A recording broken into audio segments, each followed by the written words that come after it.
Ayan na. Kamusta kayo dyan, mga kamets? Mga minamahal natin, mga ka-Haydarians, joining us from Facebook, YouTube, iba't ibang platforms. Ayan na, mga gamers dyan. Eto na, tama talaga sinabi yung ka-R&R natin, Sir Ronald, kung kailan medyo wala tayo sa Pilipinas. Ang daming nangyayari sa Pilipinas. Speaking of Pilipinas, speaking of Maharlika Fund, ayan, may mga updates po tayo sa Maharlika Fund. Mukhang si Pangulong Marcos Jr. this morning, katulad ng pinost natin, maaga-maga, kasi maaga-maga nagtatrabaho na tayo, nagsuspend na siya ng implementation more or less ng Maharlika Fund by suspending the implementing rules pending further review.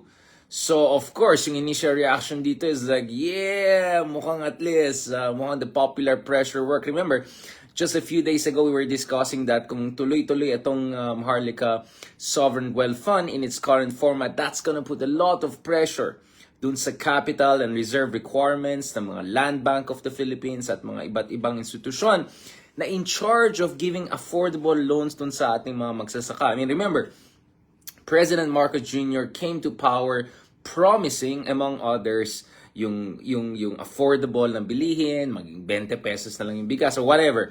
But agricultural development and agricultural self-sufficiency was something very, very important to President Marcos Jr. Well, guess what? Ano yung trabaho ng yung mga Land Bank of the Philippines, mga Development Bank of the Philippines? Of course, yung trabaho po nila is tumulong doon sa mga sektor ng ating ekonomiya na may pangailangan, no, pagdating sa access to credit. Because even if meron kang land reform, which in the case of the Philippines has not been very successful, kung wala kang access sa credit, paano ka naman mag-develop ng pinaka-basic na infrastruktura na kailangan natin para, mag-develop ka ng agricultural business, no? Saan ka kuha ng pera for fertilizer? Saan ka kuha ng pera for tractor or other sorts of basic machinery na kailangan mo? So, mahalaga talaga itong trabaho ng itong role ng mga Land Bank of the Philippines, Development Bank of the Philippines, itong mga government-led banks who are supposed to expedite, supposed to assist yung ating mga magsasaka, yung mga sectors na may pangangailangan when it comes to access to credit. Because one of the biggest problems sa Pilipinas is that banking sector, the finance sector has been controlled by oligarchs, by big conglomerates. So a lot of internal lending has been happening for quite some time. Political scientists have a term for that. For instance, they call it booty capitalism. No, so a lot of cronies from the past, a lot of conglomerates, sila rin may-ari ng mga banking systems and they lend to themselves. So essentially, our savings go into propping up oligarchs, right? And conglomerates. So that's why dapat meron kang mga banking institutions which provide easy credit, easy access. I mean, yung mga iba sa atin na nag-apply ng bank, no, bank loan, ang hirap kumuha ng loan sa Pilipinas. Sobrang hirap kumuha ng loan. Ang dami mga dokumento na hihingi sa'yo. Ang dami nilang hihingi na in terms of para siguraduhin na you can pay back. And then the other thing sa Pilipinas, ang baba ng interest rate kung naglalagay ka ng savings. Sobrang baba. You're being beaten by inflation every year. And ang taas ng interest rate pag nag-loan ka. Ang taas ng interest rate sa Pilipinas. So, ang sarap ng buhay ng mga oligarchs and conglomerates sa Pilipinas because they dominate the finance and banking sector, which itself helps them to continue to dominate the commanding heights of the economy. There, I said it. Okay? Yan ang hindi narinig sa mga fake populist katulad ni Tatay. Si Tatay, puro hanggang oligarch na lang. But hindi niya ma-explain bakit may oligarchy tayo sa ekonomiya natin.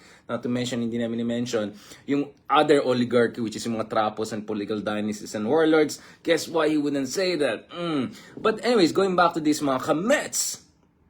So, what we need here mga kameta is a kind of national policy that makes sure you have the basic infrastructure and the basic credit, especially dun sa mga sektor na mahalaga sa ating ekonomiya and particular sa food security natin, no? And long-term development. So, if tutuloy itong Maharlika Development Sovereign Fund and that's gonna put pressure on the capital and reserve requirements of the very institutions which are supposed to help agricultural development, sustainable development, yung mga sector na mga pangangailangan, then parang it defeats the purpose, right? Parang may redundancy, right? So that was one of the big questions that was hanging over etong Maharlika Sovereign Fund, in addition to the more conspiratorial criticism na itong Maharlika Sovereign Fund will be something like yung meron dito, M1MDB, yung nangyari dito sa bansa na meron tayo ngayon. And in fairness, even Prime Minister Anwar Ibrahim earlier this year warned na dapat siguraduhin natin na hindi maging kalokohan, no? Ito mga sovereign fund na yan. So, with all of those criticisms, right, biglang nag-shift yung attention ng tao sa confidential funds. Dahil doon sa confidential funds, some people found it even more problematic because it looks like at least doon sa sovereign wealth fund, there's a certain degree of transparency, especially after all those rounds of revisions that happened. 4 or 5 different revisions, hindi na sinama yung GSIS, hindi na sinama yung SSS, si Tulfo, na ganyan, nanindigan, whatever, kritisismo, right and left. So the final version of the Maharlika Sovereign Wealth Fund is much better than the confidential funds, especially for agencies na walang kinalaman sa national security, right? Walang kinalaman sa West Philippine Sea. Walang kinalaman sa mga bagay na mahalaga para sa seguridad ng ating bayan. At of course, yung isang araw, yung isa pang R&R natin with si Ruben Carranza naman, Attorney Carranza, siya, as someone who worked in the Department of National Defense, very critical siya, almost categorically sa confidential funds, intelligence funds. And sinasabi na if ever magkakaroon ka, dapat it has to be very specified, the parameters has to be clear, and they have to go to the agencies na talagang directly may kinalaman sa seguridad ng ating bansa. Hindi pwede na bara-bara, bati MMDA, bati lahat na lang may confidential fund. Problematic. Alright. Now, having said all of those things, siguro, some of us were thinking, okay, mukhang na may readjustment na nangyari sa confidential fund, although katulad ng pinag-usapan natin dun sa R&R natin na isa, with parang Ronald Llamas naman, may mga factional, internal politics na involved there, but whatever, tinanggalan ng confidential fund, yung mga ahensya na walang kinalaman talaga sa national security, alright? Whatever yung pinagsasabi nila, si Tatay din ang daming pinagsasabi, tignan niyo yung mga, andun pa rin SMNI, hindi pa rin natanggal. Alam mo, natanggal naman yan. Anyway, but the idea was, baka the Maharlika Sovereign Fund will still move forward. Yung confidential fund, medyo inayos, at least for now, at least for GAA, for the General Appropriations Act for 2024. But looks like, interestingly, at least, on the first level of analysis, interestingly mukhang meron din recalibration dito sa Maharlika Sovereign Wealth Fund. Wait lang daming mga nagka-comments. Mamaya na yung space sa Twitter, wala naman tayo dyan sa Twitter na yan. Just kidding. Mahirap mag-set up marami. I mean, you can see I just came from a talk conference, etc. Ang daming drama pa kanina. Alam niyo naman tayo, pag tayo nagsalita, daming reactions, as always. Puya ka siya. Anyway, let's go to this. Let's break this down. But bago tayo pumunta dito sa Maharlika Sovereign Wealth Fund, mukhang si Madam Cynthia strikes again. So ito yung title sa Philippine Daily Inquirer. Cynthia Villar hits Philippine importation habit. Bobo ba tayo? Like, ito na naman si Madam talagang. Just when I thought wala na yung mga Cynthia Villar quotable quotes, biglang boom! Ayan na. So, ayon kay Senator Cynthia, may kinalaman din yan kasi pinag-usapan natin agricultural development, food development. So, ayon kay Senator Cynthia Villar, ayan, pinagalitan niya yung country's habitual liking for importation and questioned yung 10 billion budget for imported chemical fertilizer. Sabi niya, 10 billion! Nasa shock ako sa 10 billion para sa importation ng fertilizer. Nasa shock ako doon. Nasa shock or nasa shock? Ewan ko dyan. Ito yung sinabi ni Senator Villar during nung hearing kahapon dun sa proposed 167.5 billion budget for the Department of Agriculture. Okay, so may kinalaman. Hindi ito sabog. Hindi ito tatay style na biglang stream of subconscious ang tawag ko dyan. Hindi stream of conscious kasi parang kung saan pupunta. May kinalaman din yan. Ayan. Sabi niya, bakit tayo mag-import? Bakit hindi natin bilihin yung ating sariling para nabibigyan natin ng trabaho yung kapwa natin Pilipino naghihirap? Ay, grabe naman si Madam. lalim ng kanyang empathy sa ating mga kababayan. Favorite ko talaga yung mga, bakit? Bakit? Ano yung mga ganon? Yung parang pag may sasabihin ka, bakit? Bakit? May ganyan? Bakit? May pag ganon eh. Bakit? Di ba yung mga ganon, yung may mga tita ka, tapos, tita, yung ano, bakit? Ayaw mo kumain, ganon. Or, uy, tita, bakit ganon? Bakit? Ganon. Anyway, favorite ko yung mga, bakit? Ganon na sagot. Alam mo, nung araw, sabi niya, tayo ay pinakasikat, pero ngayon, talong-talo na tayo. Anong araw to na tayo pinakasikat saan? Yung mga articles na basa ko, talo na talo ng Vietnam, talo na tayo ng Thailand, matagal na po tayo tinalo ng Vietnam at Thailand. Medyo matagal na po sa agriculture. Pati Indonesia, medyo matagal na po. Medyo 10 years yung isa, 15 years yung isa, medyo 40 years na yung Thailand. So, anyway. And then, oh my God, only in the Philippines. Ito, bakit daw tayo talo ng mga bansang to? Ito sabi niya, bakit? Mahilig talaga sa bakit to. Bakit tayo mag-import? Bakit? Bobo ba tayo?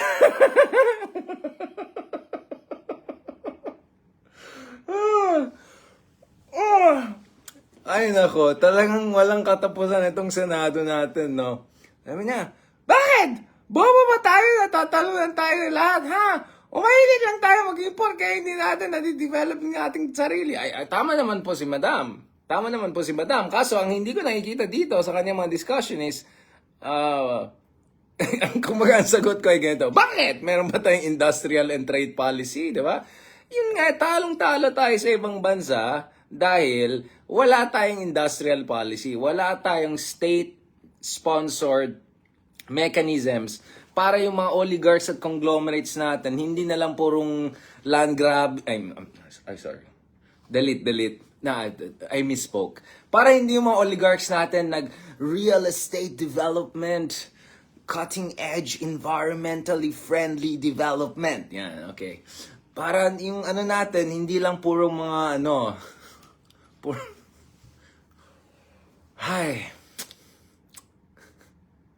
Pilipinas talaga. Hindi. Bakit?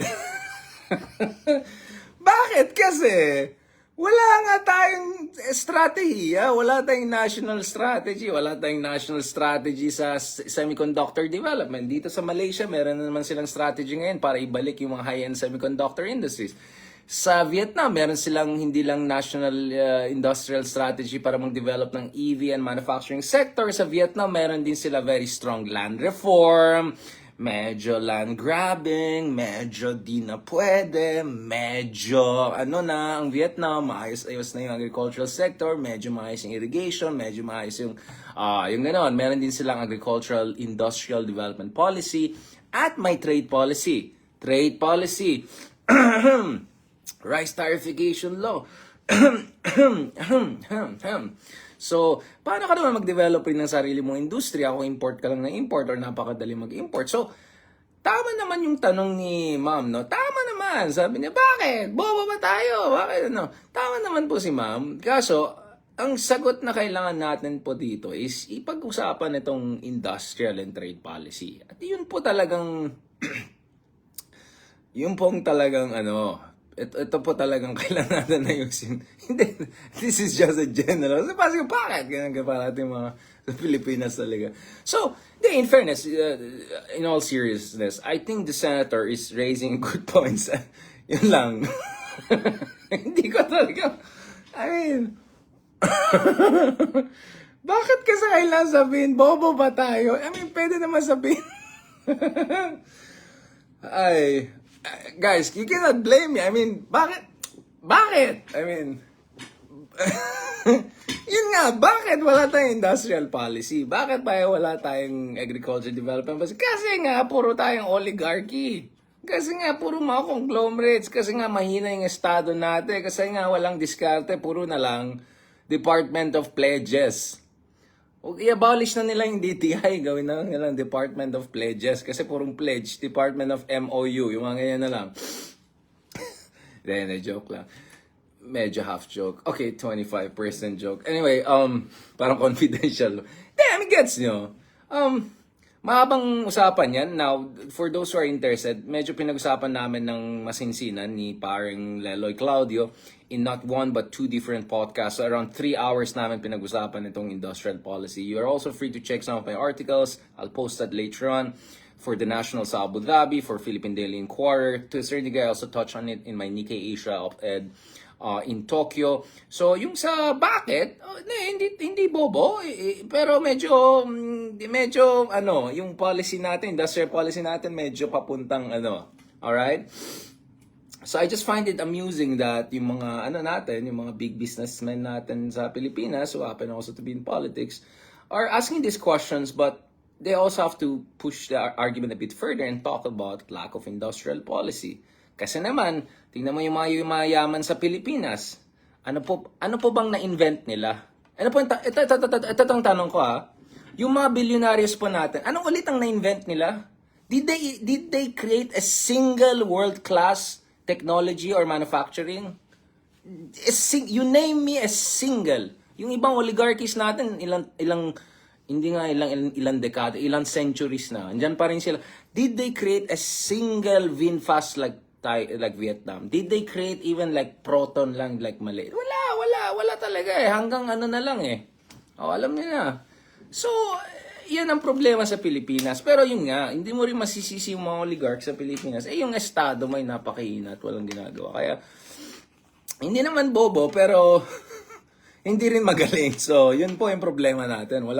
Walang direksyon yung ating bayan. Walang direksyon sa economic industrial policy. Napakalaking problema yan sa ating bayan. At saka yung mga nagmamagaling na ekonomista dyan, hanggang macroprudential na lang sila. Hanggang transparency and accountability, which of course is very important. But anyone who knows a thing or two about economic development knows that many countries got rich even though they were corrupt. Like South Korea, even like I can go on and on, right? China, taas na corruption rates. Vietnam. So it's not corruption per se. It's about getting the right industrial and trade strategy. Now, alam ko may mga walang hiya dyan na mga charlatans who would twist my words. I saw what they did. Kinall out ko yan. Lagot sila. Pag nag-twist kayo sa akin, I'm gonna call out these charlatans, no?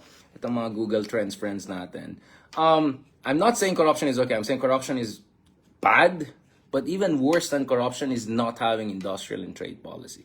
Alright? Okay, so let's be very clear about it. So we have to fight against corruption, that's number one. But there's something more important we have to fight against. That's lack of industrial and trade policy. Okay? Let's be absolutely clear about that. Ngayon, tonto itong si Roy Samo. Roy, tulog ka na. Kagabi ka pang nakikinig sa atin dito. Anyway, Jollibee, seriously? Jollibee is our world-class manufacturing, Seriously?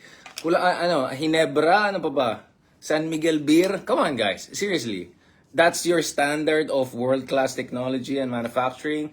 These are not high-value added products. These are not Apple. These are not EV Tesla. These are not BMW. These are not Toyota. These are not Hyundai. These are not Samsung. These are not VinFast. These are not, I can go on and on and on. These are not semiconductors. These are not, wala, ang baba ng value added natin. These are mostly low, medium end services. And they're not real world-class technologies. So, may problema talaga yung bayan natin. May kakulangan talaga tayo sa industrial and trade policy. Anyway, ito po yung konteksto ng usapan namin ni paring Leloy Claudio, no? Kasi ang argument ni Leloy is, I agree, like there's a lot of focus on corruption in the Philippines, but people tend to miss even more important things. As bad as corruption is, what's worse than corruption is absence of industrial and trade policy. Yun po yung sinasabi natin. Alright? Now, balikan natin ito. Wala lang, nag-detour tayo lang ng konti. Kasi tama naman yung tanong ni Senator Cynthia Villar. Yun lang. Hindi naman bobo, pero hindi rin magaling. Yun ang problema natin sa trade and industrial policy. Now, balikan natin itong issue ng Maharlika Fund because this is very important. So, President Ferdinand Marcos Jr. ordered yung suspension of the implementing rules and regulation, IRR. So, when you pass a law, you pass a new measure, you need to have implementing rules and regulation to make sure you can operationalize it within the parameters of our Constitution and the realities of our legal framework and etc. Of the controversial Maharlika Fund, ayon sa top official of the Development Bank of the Philippines. Sa isang mensahe sa CNN Philippines, sinabi ng DBP President CEO Michael De Jesus na nung Wednesday na today, yan, na yung meron daw memorandum galing sa Office of the Executive Secretary that, quote, directed the Treasurer to suspend implementation of the IRR pending further studies. Ayon sa executive na yan, they received the memorandum 2 days ago. So, Monday pa. Na-confirm din yan ng Office of the Executive Secretary sa isang separate statement. So, ayon dito, si President Marcos ordered the suspension, quote, because he wanted to study carefully the IRR to ensure that the purpose of the fund will be realized for the country's development with safeguards in place for transparency and accountability. Okay, clap. Meanwhile, asked about possible loopholes dun sa IRR that might have prompted yung suspension, sabi nung DPP chief, nothing else stated except further study. So, just to give you some basic idea, to jumpstart yung Maharlika Fund, katulad ng diniscuss natin isang araw, the DPP and the Land Bank of the Philippines remitted 25 billion and 50 billion to 75 billion in total to the Bureau of the Treasury. The IRR for the investment fund was issued late August and was to take effect sa September 12, ayon kay Finance Secretary Benjamin Jokno. In July, Marcos signed the bill into law just 7 months after the idea was pushed at the lower chamber. While it received criticism among economists, dinefend ni Marcos nung una, pero ngayon biglang iba yung inip ng hangin. Now, at the first level, let's just stop there muna. Break lang muna tayo. At that level, actually, it's something good. That means that the president, pinapakinggan niya yung boses ng bayan, yung boses natin sa Twitter, sa mga ganyan, na nagigets niya na meron tayong mga concerns. I'm sure the president in his travels abroad, I'm sure the president, based on, talking to investors, people who know about investment community, di ba? Yun ang sinabi natin Isa sa mga concerns sa mga investors sa Pilipinas, yung mga hindi nag-invest pa actually sa Pilipinas, is because parang hindi sila sure dun sa ating good governance, to put it mildly. And itong Maharlika Sovereign Wealth Fund ay hindi mabango sa mga investors, to put it mildly. Alright? Now, nevertheless, there's some conversations about ano ba talaga nangyari dito. Because from an optimistic and half-glass full point of view, you could say, great, the president heard the voice of the people, just like how he heard the voice of the people after yung survey. So you could see na after yung 15-point drop niya sa survey, the president kind of like mellowed down and said like, okay, we have to go back to the drawing board. Let's figure out what's going on, right? Nevertheless, some are saying that perhaps there's more to it than that. It's not just a recalibration. It's not just responding to the people's demand. Maybe there's other things. No. Now, what's interesting here is that some are saying this is not necessarily recalibration for more transparency, but it could be recalibration that could actually bring the Maharlika Fund to something closer to its initial version, which some found more problematic. This is one side of the story, for instance. Anyway, pag-usapan natin yun. So, Palace recalls IRR for Maharlika to modify appointment rules. It's interesting. So, there's more detail actually in a separate report by the Manila Bulletin. Ipopost ko rin yung link doon. So, yung suspension aims to revise the application and nomination process for key positions within Maharlika Investment Corporation. Ito yung ayon sa Manila Bulletin. The implementing rules and regulations of the Maharlika Fund have been temporarily suspended. So, one of them is to revise the application and nomination process. Is that a good thing? Is that a bad thing? It depends. The advisory body, consisting of the secretaries of the Department of Budget and Management, the National Economic Development Authority, and the Bureau of Treasury, recommends appointments to the MIC, so Maharlika Investment Corporation Board of Directors President. However, yung current rules lack provisions for a scenario where the president is dissatisfied with the candidates on the short list. Interesting. So, one potential reason for review is that, wait, paano kung hindi type ng presidente yung mga na-nominate ng mga advisory body na galing dun sa mga economic managers team? One proposed change is to allow the president to appoint individuals who did not apply for the position. So meaning, yung advisory body, galing sa Secretaries of Department of Budget Management, DBM, NEDA, Bureau of Treasury, sabi niya, kunin niyo si Darian, kunin niyo si whatever, right? And then ayaw ni BBM. So, Ano mangyari ngayon? So, mukhang kulang ito sa IRR. So, pwedeng mangyari dito si BBM. Hindi, ayoko dyan sa Hidarian na yun. Kuha tayo dito sa kabila. Kunin natin si Ronald Llamas. Mas type ko yan si Ronald Llamas. Yan na lang kukunin natin. So, pwede daw yan ilagay potentially doon sa revised version. The President needs to appoint yung PCEO, 2 regular directors, and 3 independent directors for the Maharlika Investment Corporation. The application nomination process for the composition in PMI closed actually last September 27. So, the other way of reading it is, baka naman hindi natuwa si BBM dun sa mga na-propose ng advisory body, and now he's looking at ways to actually have a say about coming up with alternative people. That could be one interpretation. So let's see what's going on here.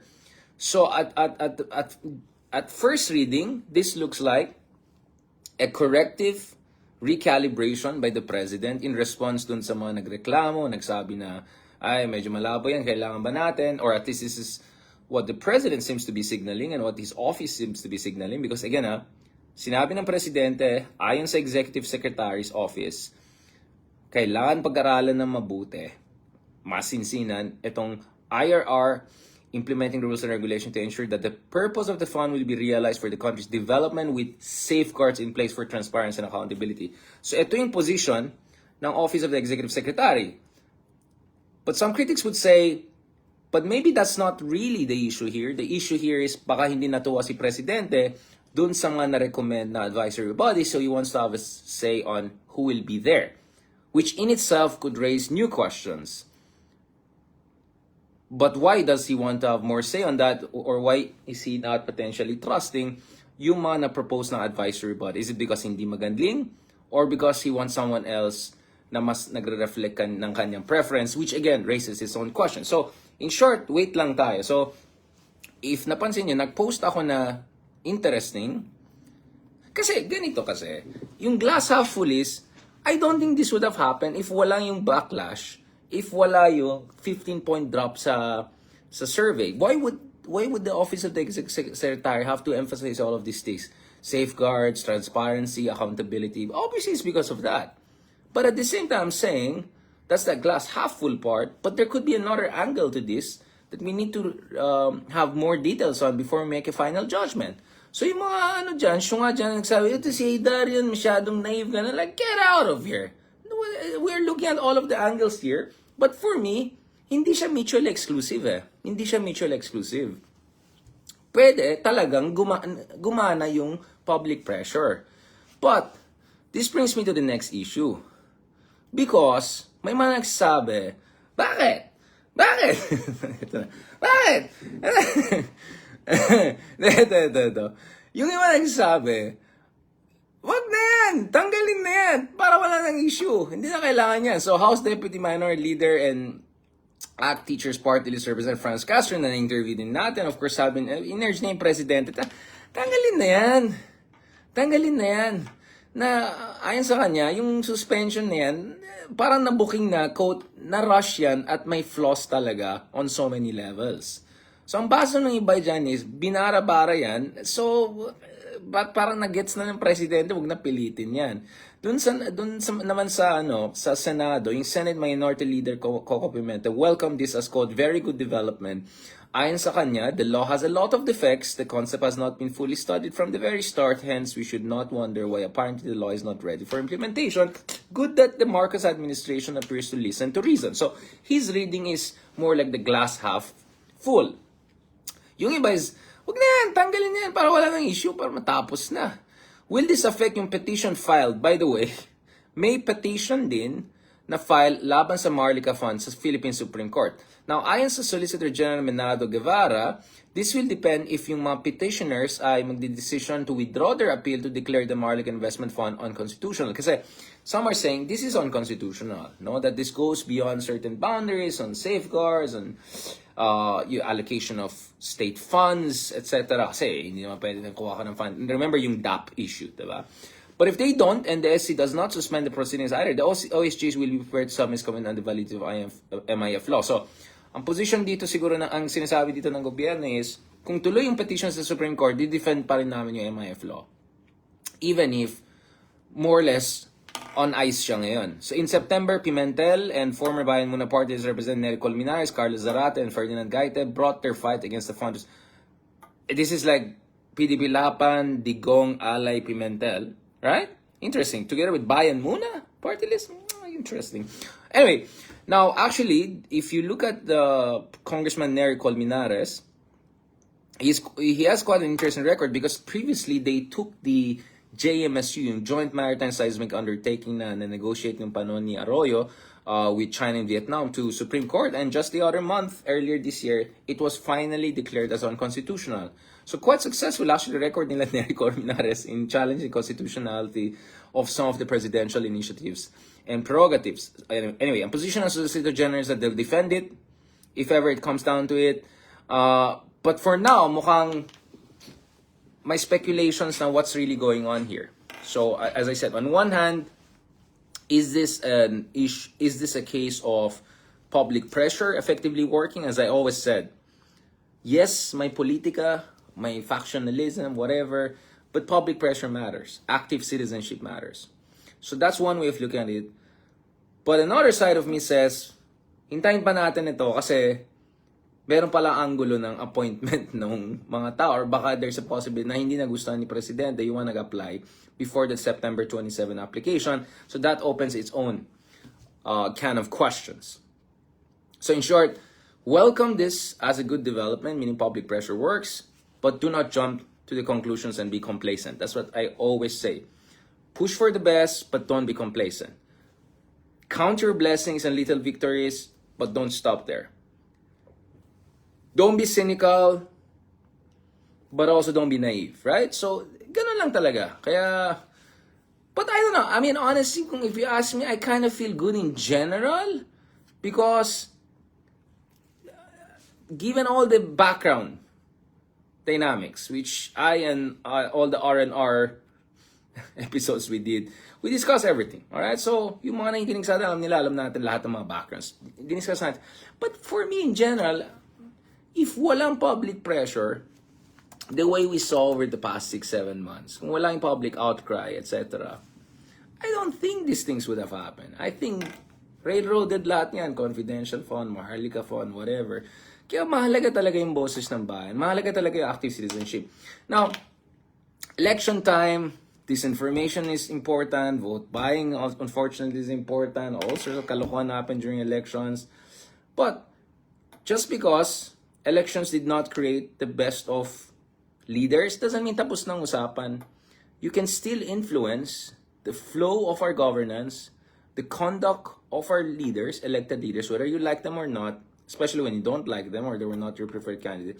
If you are active, if you push for good change, if you mobilize, if you make the most out of whatever democratic space we have, you can affect good change sa Philippines. This is what I'm saying. No room for complacency. A lot we have to still observe. A lot we have to watch out for. But the lesson here pa rin is, don't give up on our democracy. Don't be cynical. Don't withdraw from the field. Push for good governance. And you never know. There is always room for positive surprises. I'm glad that you have Senator Cynthia Villar essentially implying that something is lacking in terms of our development strategy. Ayon nga sa kanya, bobo ba tayo? Hindi naman, pero kulang tayo sa industrial policy. I'm glad that President Marcos Jr. is, doing another review of the Maharlika Fund. I'm glad that the funds of the confidential fund were reallocated. So yeah, of course, we know the background stories. We're still gonna watch out what's gonna really happen. Hindi pa tapos ang usapan. But it looks like public pressure works. So, hindi po hanggang election lang ang demokrasya natin. Elections are important because they determine who occupies the office. But how those people in positions of power behave will also depend on public opinion, public action, democratic mobilization, public pressure. So yon, kaya nga parati ko sinasabi, don't give up on the Philippines. Constantly push for it. When you think all is gone, still push for it because there could be surprises. And when you think you scored a victory, don't be complacent because there could be another angle to this, right? There's a lot of jiu-jitsu here, right? Parang boxing yan, maraming rounds yan, right? If you're not gonna get a knockout soon, push it all the way to decision and try to win it over decision. That's how democracy works. It's difficult, it's stressful, it demands a lot of engagement, but over the long run, at least we're gonna leave a better Philippines to the next generation. If we were just passive, if we were just nega, if we were just toxic and cancel culture and wala nang pag-asa ng Pilipinas, mag-migrate na tayo, puro na lang ganun na tayo, tapos tahimik na lang tayo, good luck. For sure, lahat yung mga issue na pinag-usapan natin, tuloy-tuloy lang yan. So it's very, very important for there to be pushback, for there to be scrutiny, for there to be active citizenship. I always emphasize that. And time and again, nakikita natin, even in spite of all the katrapuan, public pressure can work. Not always, but it can work. And if you try, your chances are at least 50% of success. Because if you don't try 0%, hopeless case talaga ang Pilipinas. Walang mangyari sa atin. At magpasalamat tayo na kahit papano, meron tayo isang presidente na hindi diktador at mukhang hindi naman gusto maging diktador at medyo maayos mag-isip at medyo nagigets naman niya yung public opinion at hindi yung mga tipong pag ayaw niya yung sinabi mo, tatawagin kang kalaban ng bayan. Alright, hindi bara-bara mag-isip. In fairness naman, right? We didn't get, Jacinda Ardern, sure, but, we didn't also get another tatay. So, there's room for maneuver. There's room for intervention. There's room for mobilization. Ito po yung argument natin. But as I said again, let's look at the details. Let's not jump to the conclusion. The devil is in details. But so far, the details that I showed you say glass half full, glass half empty. So the challenge here is how to make it glass full totally. And that will not be the end of the story because next year ulit, there'll be still again General Appropriations Act discussions. There'll still be discussions on confidential fund, all sorts of different funds. So tuloy-tuloy lang yan mga kameta. Pero ang sinasabi ko dito is, don't give up constantly. And yes, katulad sinabi ng kaibigan natin si Mark Gamboa, yung favorite natin, isa pang favorite natin na co-host, checks and balances. And checks and balances, well, at least in our case, doesn't come automatically. Checks and balances can also come from public scrutiny and public pressure. So, isa lang vote natin during elections, true. But if we are organized, if we are strong, if we are unified, if we make enough positive noise online, it will affect the decision of people, including trapos. That's what I'm arguing. I'm not saying trapos here. No, I'm just saying in general. Right? And yan, pinahirapan nyo kasi si Stella, tuloy. Alright? So, I'm just saying. And for all of these quotable quotes kay Ma'am Cynthia Villar, actually I appreciate her intervention because I think it raises the right questions. I'm not sure about her answers, but I think it goes back to what I've been saying over and over again about the importance of industrial and trade policy. So yan. Alright. Okay, any questions? Class? I'll go back to work. Anyway, mga tanong ba kayo dyan? Ayan, magpasalamat tayo sa mga natin dyan, kaibigan natin dyan. Right. Jocelyn Lumberio, thank you very much, ma'am. Noemi Tablata, ito yung mga mga regulars natin. Dapat mayroon ng tawag doon. Ano yung mga discount sa mga regulars, ganun. Norjeline Dalmasio. Bakit? Bakit? Gagan. Di ba? Yung mga ganun magsumagot. Bakit? Pag may sasabihin ka, sasagot. Yung, wala ka pa nga sinabi, sagot ka. Bakit? Ganun. Okay. Luella, Nivera, Felipe Nunez. Sorry, kanang mga pa ako nagsasalita. Annabel, Gamoras. Thank you very much. Riz Ani, Medi Foster Loza. Yan. Thank you very much. Lahat naman sa mga support. Saren, Norjeline. Yan. Thank you, sir. Annabelle, thank you. Rizani, ulit. Madaldal itong mga kausap natin dyan. Bakit? Ay, wag kayong gano'n. Mabait tayo. Okay. Uy, ma'am, wag kayong magalit, ma'am. In fairness naman kay ma'am, matama naman yung question ni ma'am senator. Yun lang. Bakit naman kasi niya sasabihin ng... Ay, just come Filipinas. Alright, thank you very much. Kay Mama Edna Lona, of course, kay Tooth Guyap, kay Noemi Tablad, of course, again, one of my other favorite co-hosts, Mark Gambo. Tama yung sinabi niya, checks and balances, and it's beyond institutions. It's also about active citizenship. Congressman Lagman. Yeah, in fairness to Congressman Lagman, I mean, he's one-man team siya, more or less dyan sa lower house, but, he has made the right noise. But don't forget, pasalamat din kayo sa media at vloggers. Yan, kay Mark, magpasalamat kayo.